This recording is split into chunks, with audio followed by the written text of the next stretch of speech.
Hello there, everybody. Welcome to the Epic Marvel Podcast YouTube live stream on Monday afternoon on what's the date today? 6/16. Today is June the 16th, and it's Marvel Day. So we're going to talk about some Marvel comics, and I have two packages to open up today. One of them is Marvel, and one of them's DC. And I heard from a reliable source here. It says here, if you have less live viewers than usual today, it's because of the most wanted DC Omnipoll results stream at 6 p.m. EST. I guess it's going on right now. I'll definitely catch this on the replay, though. Okay, that's okay, Logan. I am going to blame Omar for that for sure. Doesn't he know that this is my time? That 3:30 on Monday afternoons is the time with Kurtis to talk about not Omnis and not DC, although we'll talk a little bit about DC today. But we have a few of you longtime viewers here as well, JV and Ryan and Axel. Good night. I'm pretty sure that says good night, Epic Marvel Podcast. Hi, Curtis. Greetings from a dark and warm Netherlands. Great to have you here. I love the fact that you are tuning in the middle of the night. Well, why don't we just kind of jump right into things, because I've been putting off opening up this package for a long time because I wanted to do it with you.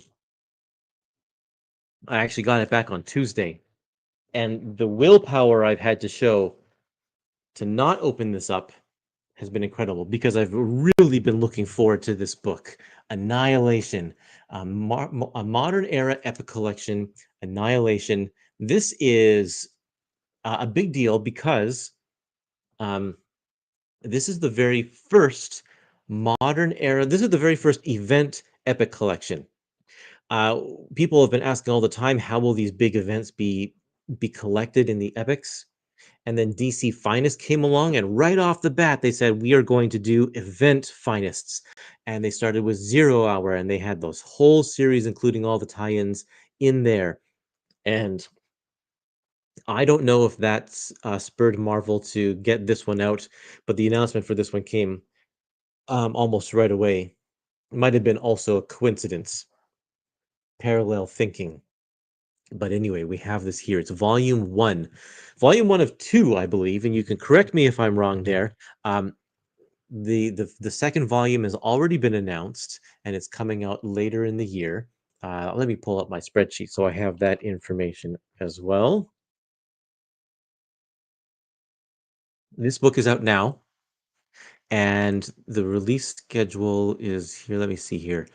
Annihilation Volume 2 is coming in October, and it's called Desperate Measures. I have never read this story, and there's two reasons for that. One is that it came out in 2005 and 6, at which point I was not really reading superhero comics. I had moved on to comics of other kinds, comic strips and independent books and all that kind of stuff. I was just a little bit burned out on superheroes. The last remaining superhero books I was collecting at this time, I believe they were still going on, was the Ultimate titles, which I think were no, they're probably going on strong still. But then the other reason, I never cared for the cosmic world of Marvel before this. I was mainly Spider-Man, X-Men. Those were and Fantastic Four. And I know, yes, Fantastic Four gets into space, but I stuck more closely to the more grounded characters, and that was my thing for sure. So now I have the opportunity to read this event, which many people tell me is excellent. Some of Marvel's best stuff from this era. It's significant also because I think a lot of people consider this kind of kicking off the modern era for Marvel as well. And I know that a lot of people consider Marvel Knights as kind of the first Marvel stuff, or Heroes Reborn, or whatever. But this kind of spurred a movement for Marvel with their big event storytelling and stuff like that. So Let's take a look inside this. Actually, first of all, what's collected on the inside? Drax the Destroyer 1 to 4, Annihilation Prologue number 1, Annihilation Nova 1 to 4, Annihilation Silver Surfer 1 to 4, and Annihilation Super Skrull 1 to 4. It's all miniseries, and it doesn't even have the actual Annihilation event. That's going to be in volume 2. So this is all lead up to that. I just saw a Doom epic on Amazon for next year. Finally, some love for the bad guys. Yeah, yeah, yeah. We can talk about that a little bit later if you want. But yes, there is a Doctor Doom book coming out later. Okay, Annihilation. This volume is called Annihilation Day, and there's Silver Surfer right on the top here. This whole event is spearheaded by the writing team of Abnett and Lanning.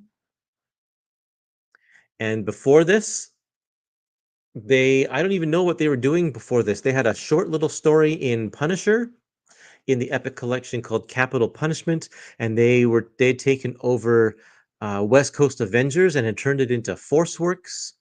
And I don't know what they were kind of doing leading up to this one, but here we have they are writing the Nova miniseries with the late great Keith Giffen doing the Drax story and the Silver Surfer Annihilation story as well. So that's pretty cool. Keith Giffen was quite a character, and he passed just a couple of years ago. As an X-Men fan, you'll enjoy Annihilation Conquest when that comes out. Actually, I did read Annihilation Conquest because of this book here, because this book starts before Annihilation Conquest with Annihilation Conquest Star-Lord, and then skips that story, and then goes right into Guardians of the Galaxy 1 to 12. And you could tell that there's missing content in this book because some characters die, and the team changes, and they don't tell you anything of it. So I'm like, okay, well, I guess I'm going to read Conquest. So I did read that, and it was great. I did really enjoy that. But so here is a look at the insides. And there's going to be a variety of different artists because there's a variety of different mini series in here. And it looks very typical of what you found in Marvel in 2005, 2006. Let's see, who are some of these artists? This is the Drax series. So this is Mitch Breitweiser. And then the Annihilation prologue is Scott Collins, and he's great. I really like Scott Collins. Drax kind of gets a makeover, I believe, in this series, right? This is when he gets his tattoos and such. Kind of goes through a little change because he was an oddball character in the Jim Starlin era. Jim Starlin kind of played him up for laughs, especially during the Infinity Gauntlet era, where they kind of gave him a little bit of brain damage, and he was never quite right after that. And then this one, I think, restores a lot of that, turns him into the warrior. The personality, I think, we're more familiar with in the movies, although he's kind of a goofy character in that too. So I don't know how he plays out here. Is he goofy in this version as well, or is he very serious? Because I get the impression that he's very serious. This looks like Scott Collins' work here. And then after that is Kev Walker doing the Nova. Or maybe that's who this is, Kev Walker, doing the Nova story. And this is the book that brings Nova kind of back into the forefront. He gets his own series after this as well, right? And that one I'm hoping will get an Epic Collection. I would like to see a Nova Modern Era Epic Collection. I'd also like to see a Nova Classic Era Epic Collection. Nova just needs to get into some more epics in general.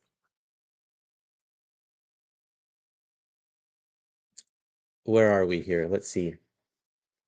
This is Annihilation Nova. Okay, so that was Scott Collins. This is Kev Walker's artwork right here. Very dynamic, very bold, lots of outer space, lots of explosions.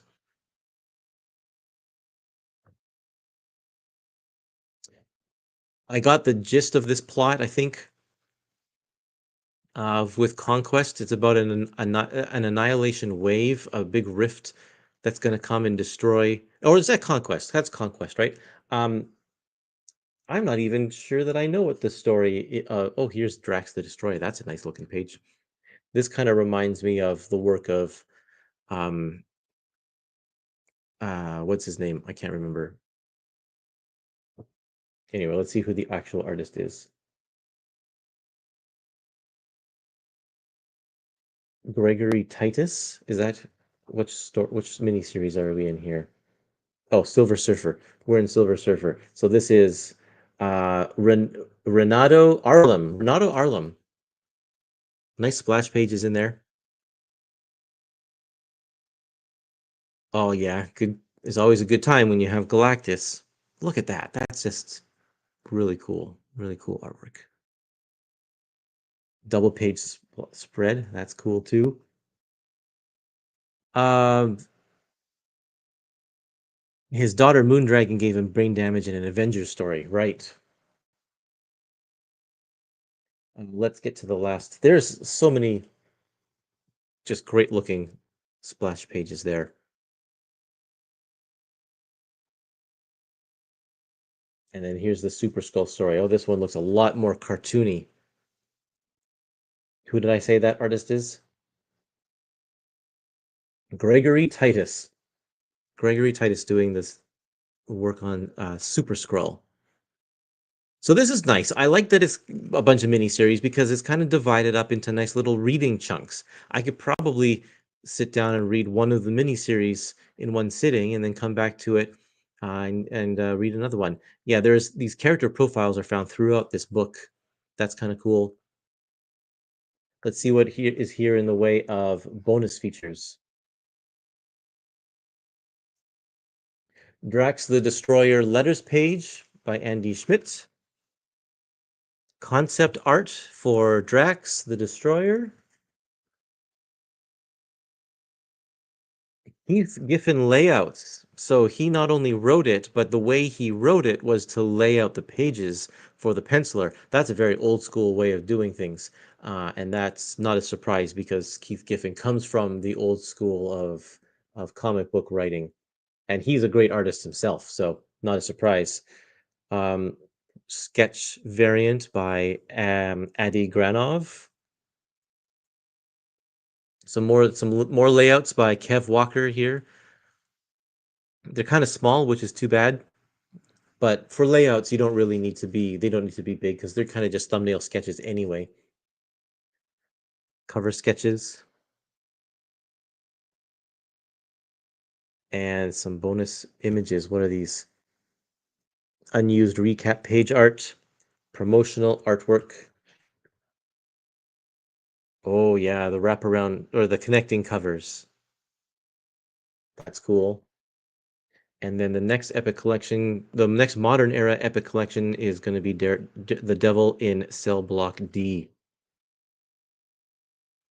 That's great. I am super looking forward to this. I've been ever since I heard all about this story and how highly people read it. And also I got very excited because this was an excellent book too. Really enjoyed this Guardians of the Galaxy. So and it's also Abnett and Lanning and it spins out of Conquest.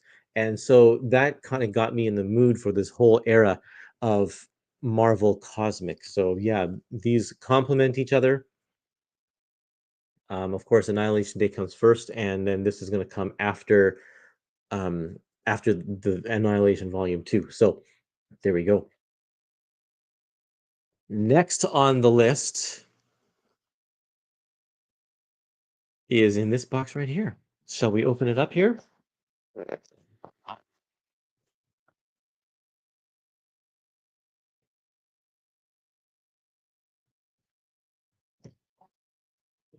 Okay, this is Catwoman, DC Finest Catwoman, Vengeance and Vindication, collecting 1994 to 1996. License to Steal. Some great looking covers on the back there. This collects the complete solo starring adventures of Selina Kyle between August 1994 and April 1996, collecting Catwoman Volume 2, number 0, which is a 0 hour spin-off. So I've read a couple of these issues because they were in the 0 Hour DC Finest. So Catwoman number 0, and also 13 to 32, Catwoman Annual number 2, and Batman Shadow of the Bat 43 and 44, and one story from Showcase 95 number 4. This follows directly from the previous volume, which is Lifelines. Lifelines has the start of Catwoman's solo title, and this one is the second part of that. So there you go. That's what they look like together. The cover credits are Chuck Dixon, Jim Balent, and Bob Smith. And those are all people who were doing the last book as well. Although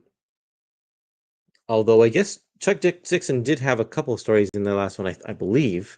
But it was mostly Joe Duffy who kickstarted the series and got her kind of on her feet, and then Chuck Dixon came over.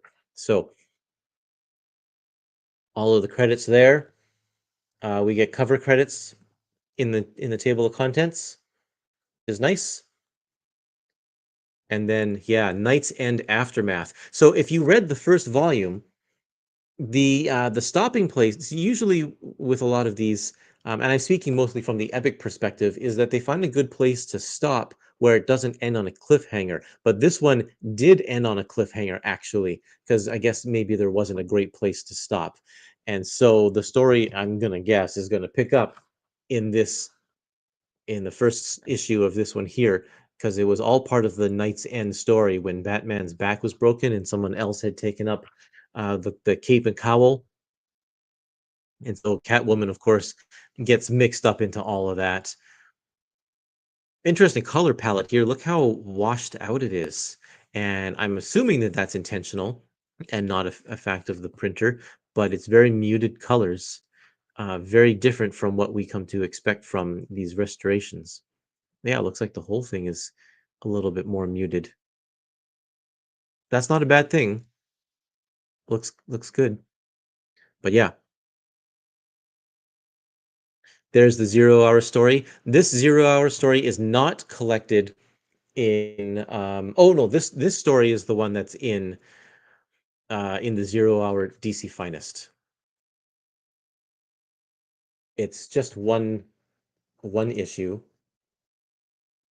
And then after that, we get Catwoman number 0. And the DC Finest do not have all of the DC Finest events epics or events finest do not have all of the 0 Hour the issue 0 issues. They only have a few of the issue zeros, the ones that are, I guess, the most relevant to the actual story. But this was kind of a starting over point or a jumping on point for a lot of the series, and so I'm assuming a lot of them dealing with origin stories. So it looks like Catwoman is a little girl here, and that's kind of bringing us up to speed as to what we need to know for her new ongoing continuity as rebooted by that crisis. I'm guessing not much changes, and that it kind of goes back to business as usual, and that you could probably even just skip those issues and not realize that anything happened at all. She's still in her same costume. This one, she's wearing a wedding dress. So I'm guessing that I always called Here Comes the Bride. So I'm guessing there's a little wedding happening there. Lots of action. She's losing her costume in that one. She's fighting a lion. She's going all over the place. Look at that. Who are these women with the big guns? That's hilarious. A lot of this is going to be 90s cheesecake in the typical 90s fashion. Uh oh, that's cool artwork. I don't know who's doing this one. I'm gonna have to find out because that one actually looks a lot better than the rest of it. Catwoman Year One. Oh, it's the 95 annual. That's cool. It says Jim Balent does the breakdowns and James Hodgkins does the finishes. So it must be the finishes, the inking that really stands out because it definitely changes the tone and gives it a different feel. In fact, it almost looks like they're trying to go for a David Mazzucchelli Batman Year One look, given that this is called Catwoman Year One. But doesn't it look like that with the color palette and the dark, the all of the spot blacks and stuff? They really transformed Jim Balin's art to look a lot like that style. Not a bad thing, but it shows you how important it is for to have an inker that's paired with the penciler appropriately for the tone of what you're going for in the book, because it can change dramatically depending on who you have. Wow, so we get a 0 issue and we get a year 1 issue in one book. So that's a lot of backstory for Catwoman, which I guess is kind of necessary because this is the character that's existed since like the 1940s, maybe even earlier. I don't know when her first appearance is. Um, but once you get in the modern context, the post-crisis era, you have to fill in all of those gaps. Um, because she hasn't had an ongoing series before. So that's why I think we get a lot of that. So I saw Robin there. There's some Batman. So this is a Shadow of a Bat cross. I'm not sure if it's crossover story or just a story in Batman that has Catwoman in here. It's called Ratcatcher: The Secret of the Universe by Alan Grant. That and Barry Kitson. Wow, that'll be good. That'll be awesome. Phil has the answer, of course. Catwoman's first appearance is Batman #1 in 1940. You know what? I knew that. I can't remember. I can't believe I forgot that because I read that in the DC Finest. Uh, Not DC Finest. What was it that I read it? I read it in. There was some collection I read recently that had that issue in it, Batman #1. It wasn't a DC Finest though. Wow, look at this artwork. It's so different. Playing heavy with the shadows, not going into detail with the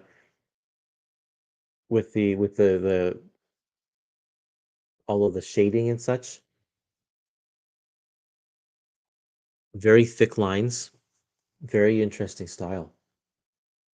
Not your typical stuff. I can see that some people probably won't like this as much, but it looks like it's all drawn with a thick Sharpie, um, which evokes definitely a certain mood, that's for sure. Not your standard. Okay, so looks like Catwoman #26 is Secret of the Universe Part 2. So it is a crossover story between Batman Shadow of the Bat and Catwoman.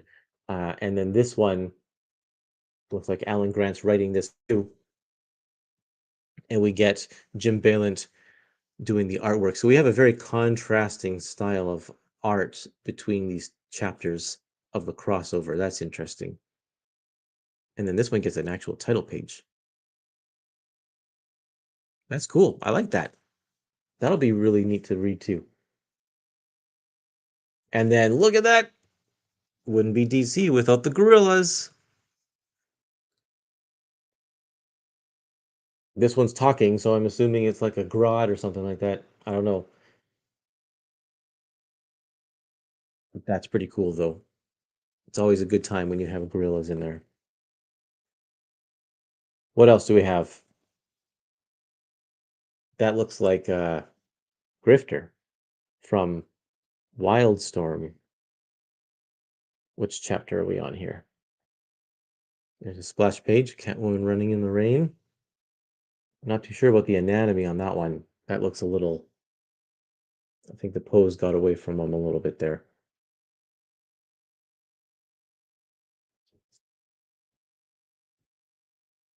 It's Catwoman #28.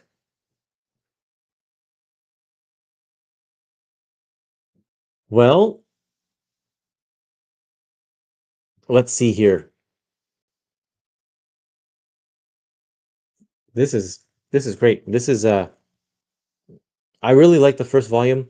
There were a few stories in there that I was like, I'm just kind of skimming through these because they're not interesting. But for the most part, it was really good. There's Tim Drake right there.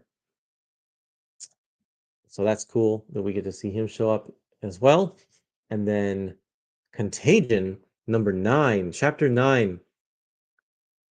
So we only get, let's see how they play this out. Are they going to give us full chapters? So Catwoman number 31 is Contagion chapter 4. And then I don't think we get I mean, it's hard to say. There's no real page numbers or anything. Then we get Contagion number 9. I know the table of contents will tell me if they gave us any bonus pages. Nope. They just went straight from part 4 to part 9. So that's unfortunate. I hope it reads well. I guess we'll find out. Will there be any place where all of these chapters are included? Probably the Batman Epic Collect or Batman DC Finest. No bonus features as usual in these ones, just a little advertisement talking about some of the previous releases. Looks good. I think it's going to be a fun one. I do enjoy Chuck Dixon's writing. His storytelling is always on point. And so I've heard a lot of people say that this stuff is good too. So yeah, that's my weekend reading right there. Actually, probably for the next week until next Monday. These are the books that I will be diving into. Just before we go, I do want to share something that's going on right now that I want everybody to know about. Um, I'm involved in a Kickstarter. Let me see if I can find it here. I should have pulled up this link before. This is a comic that I have a lot of faith in. I think it's really great. I've read the whole thing now, and uh, and it is called Armored. And let me see if I can share my screen here.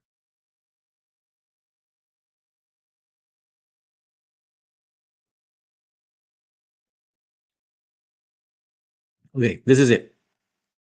This is called Armored. It is by Michael Schwartz and Ishmael Hernandez, which are two new names to comics. Michael Schwartz is actually a screenwriter, and he is this is his first foray into comics, and he's doing a great job. And Ishmael Hernandez, this is not his artwork on the front here. This is just a cover artist. But Ishmael Hernandez is an artist from Spain, and he does some really nice stuff. I'll show you some of his art in a second. Here's some of his art. It is all watercolor, and it is really good. And he does some really great things with panel layouts, and doesn't skimp on the details. And he has such a distinct style. So it's all about this boy who finds a haunted suit of armor, and along with the suit of armor is this ghost who's just a half of like a floating torso and a head. And the the ghost is the previous owner of the armor and is teaching the boy how to use it. And this is a great story. So they have monsters they have to fight, and meanwhile, Andy, who is an orphan, gets adopted by some parents who have kind of a dark secret behind them, and they have to unpack that. Um, it's been getting some notoriety as the single issues have come out, but this is the collected edition, and it is really, really great. So I encourage people to check this out, give it a chance. Let's see here.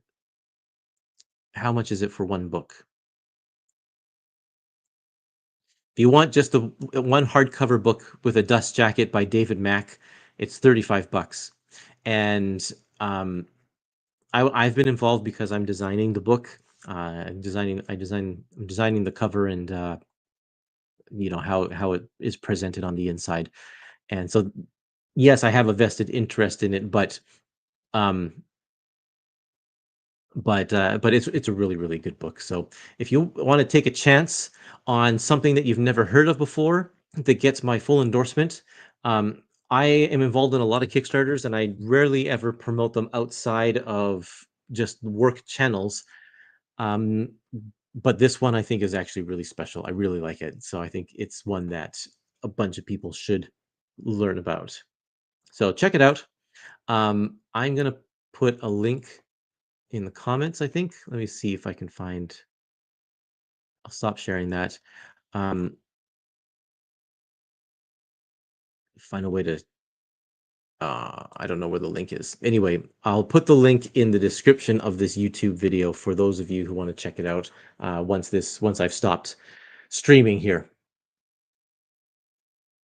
Anyway, Patrick says I was going to get Annihilation, but with the price increases on the new ones, I dropped it. Understandable. It is worth noting that this Annihilation Epic Collection is exactly the same as the previous Annihilation Complete Collection Volume 1. It's the same mapping, the same contents and everything. They've just turned it into an Epic Collection. So if you can find, I don't know how those are priced on the secondary market, but if you can find a copy of that one, you might be able to find it for cheap, as long as you don't care whether or not it says Epic Collection on it. What is the price point of this one? This one's 45 US. And I think that's pretty, yeah, this Fantastic Four one is 50. And that's because it's a lot thicker. Look how much thicker this one is here. But yeah, the prices have been going up on these.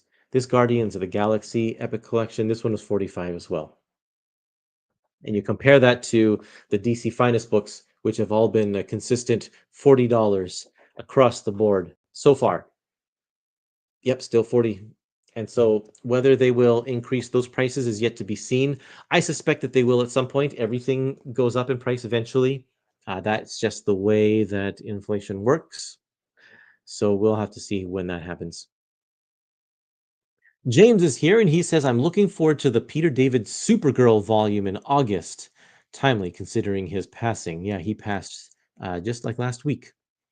I read the first few issues back in the day, but I'm looking forward to revisiting it. You know, the one thing I remember from that one is the iconic cover of just Supergirl's torso with she's wearing a plaid um plaid shirt and holding a skateboard. Is really trying to resonate with the Gen X crowd, with shades of Kurt Cobain and all that kind of stuff. It was coming out right in that era of grunge, and that was a very iconic cover.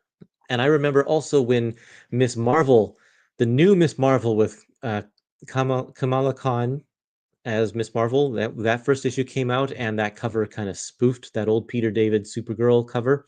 And I was like, this is really, really great, because it's just signaling a new era, a new hero for a new era, just like the Supergirl book did back in the 90s. Apologies if this is a stupid question, but how are we feeling about the security of the future with epics after the Masterwork situation / price increase / lack of reprints has me overthinking it a bit. It has me overthinking. Yeah, you know what? You are not wrong. Publishing in general is a hard business. It's not what it used to be. People just generally don't read as much anymore. A lot of there are a lot of factors just in general why publishing isn't the force it was. A lot of people get their information from the internet rather than books. A lot of people get their entertainment from YouTube, like all of you right now. Get it from YouTube or get it from video games or movies or whatever instead of books. And so it's just becoming a smaller and smaller world in general. And it's not just with epics, it's not just with masterworks. I'm talking about just across the board. There are very few books out there that are ones that new books in particular that will go on to be forever in print. I think that it's a safer bet for most people just to rely on the old standards. And as far as Marvel is concerned, I think that they are in the process of rejiggering their whole way of thinking things as well. And Masterworks is a start of that. I think the price increases is a start of that as well. They are going to. So I found out today, David Gabriel has a team working under him rather than a larger team, and he got a little bit of a promotion. So he has a better team in the collected editions department, and they're sorting things out and working things out. And I think they're trying just to figure out a lot of how things are going to work now. I don't think that the Epic collections are in danger yet. I haven't had any indication that they're going to be putting those on a hiatus. However, the price increase is worrisome for sure, absolutely, and not just in America, but where the exchange rate makes some of these astronomically expensive. In Canada, one of these Epic collections is going to be $75 pretty soon, brand new, and that's ridiculous. And we don't have the same sort of outlets like America does with folks like In Stock Trades that give things at deep discounts. So how is that going to affect the sales of Epic collections? Well, we've already had one person here, Patrick, says I was going to get Annihilation, but I decided to drop it, and I think we're going to see that it's going to take a hit for sure. Absolutely, there's no way around that. Um, People just can't afford, you know, if your minimum wage, I don't know what minimum wage is in the United States, but up here in Canada, a $75 book, you're going to be putting in a 4 or 5 hour shift. Like that seems a little bit ridiculous, doesn't it? It's just for one book? I think so. Um, the lack of reprints is a separate thing completely. I think the lack of reprints is not, it doesn't have any bearing on whether or not Epics are doing well. It's simply a cost thing. That one is simply a cost thing because um, if you print a whole print run, let's say of 8,000 copies of Annihilation, and it's going to cost you X number of dollars per book for printing costs. The more you print, the better deal you're going to get. That's just economics. And so the fewer copies that you get, the price, of course, per unit is going to increase, which means that their profits are not going to be as high. And they are a business and they're thinking about that kind of thing. So reprints are definitely not going to have the same size print run. They're going to be less than half of the original run. So if this one printed, let's say it was 8,000, I'd be surprised if they reprinted it with. I would be surprised if the print run was larger than 2,000. It probably wouldn't be, um, and that's just because there aren't as many people buying it. The people who wanted it initially bought it. All 8,000 of those people bought this book originally, and there's not as many people left to buy it. So uh, they they could either do another 8,000 and then be stuck with 6,000 of them, and then they're not moving, and then they have to deep discount them over to Ollie's and lose money that way. Uh, and I think that that's not what they want to do. So they have to keep it, or they store it in their warehouse for ages and ages, and it just takes up space. And they always have more books coming in, so they kind of need that space, which is why they get them out to Ollie's when they do, because they need to clear out their warehouse for new inventory. Um, so I think they're just cutting back on the reprints just because there's not as big of a demand as we think that there is. We Epic collectors, we're actually not that big of a group. And so yes, we do the poll, and yes, it seems like it's like this is exciting because everybody's on board and everyone's voting, but you know what? There's actually not that many of us. And so it's for them, uh, it's not cost effective to do all of that. And I think that's just the cold hard truth, which is unfortunate because now when you're looking for an out of print book, the resellers know that too, and they're charging like $500 for one. And that's like, forget it. That's ridiculous. Nobody should be doing that. Rye Guy says, yep, I'm dropping other titles as well with the price increase. For example, Classic Guardians was 45 earlier this year. Volume 3 is $60. That's a 33% increase for the same page count. Nope. Absolutely valid. Um, yep, absolutely valid. There's just no way around it. It's just it's expensive. I wonder if they will still make new high-grade scans for Epics now that the Masterworks line is canceled. I will say that they actually have never made high-grade scans for Epics. Epics has, and despite the price increase, it still is their bargain. It's their bargain trade paperback line. And same with DC Finest. That's why they're so cheap. No extra restoration goes into them. That's why they're just reskinning previous trades as modern era epic collections. It's because this is the budget line. Yes, I know that seems to be an oxymoron now with the price increase, but they've never uh, done heavy restoration work for these epic collections. Their stuff is minimally done. They'll use the scans that already exist if they have them, and for stuff that hasn't been reprinted before, they'll just take what they can get. And so some of Wolverine, it's the dying game. Half of it looks terrible. Like the scans are just awful because they are not putting the time and effort into it because this is their budget line. Um, I think that the expansion of Epics shows that has been successful for them. We wouldn't see that expansion of the line, more titles, modern era events, if it wasn't going well. And I think that you're absolutely right there. Just the fact that modern eras are still very successful, and according to Omar, they're doing very well for Marvel. Like they're actually doing extremely well. Um, I think that shows definitely the health, and the fact that they're putting the ultimate line into it now as well, and they're pumping their licensed properties into it. Like, yeah, it's doing well for them. I think that we're not going to see a slowdown or a decrease or cancellation of epics anytime soon. Hopefully there will be some writing on the wall if that ever comes to pass. Thank you for the insightful response. Having started with Masterworks before swapping early to Epic, this served as a bit of a wake-up call to the state of publishing a bit. Yep. And that's, like I said, it's not just Marvel, it's not just comics, it's all publishing across the board it's not what it used to be.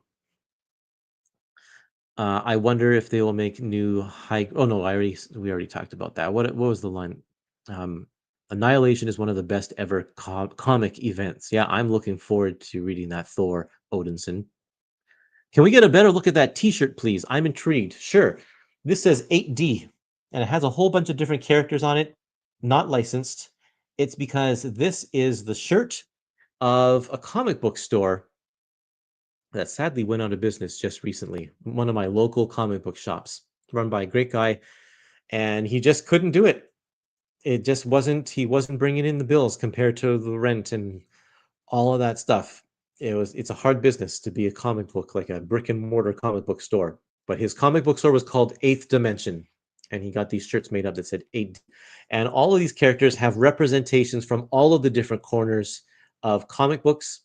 It's got Marvel, of course, it's got DC, it's got Archie, it's got Dragon Ball, Vampirella, Darth Vader, Grendel, Invincible.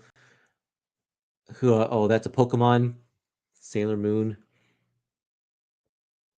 and Hellboy and stuff. So yeah, it's tried to be representative of kind of all areas of comics, and I love it. I love the shirt. I think it's great, and I'll wear it with pride in respect for our fallen comic book stores. And I'm sure all of you have some of those stores where you live as well. Well, I think that's it for me today. It's been nice chatting with you. I always love it. I love the comments. I love the questions. And I love chatting with all of you about Epic Collections. So thank you for those of you who joined in and did not watch Near Mint Condition doing their most wanted DC Omni poll results that is happening right now at the very, very same time as this live stream. I'm not watching it because I am not interested in any of that omnibus nonsense. Give me a big fat paperback instead. Not too fat. I don't want those um, compendiums. I'm very, very specific. But anyway, it's been great talking to you about Annihilation and talking to you about Catwoman. Two great books that's going to fuel my reading for the next week. And I hope you read it too. And when I come back next Monday at 3:30, I want to hear your thoughts on these two books. Did you like them? And I'll give you my thoughts on them as well. Thanks for watching, everybody. Have a great evening.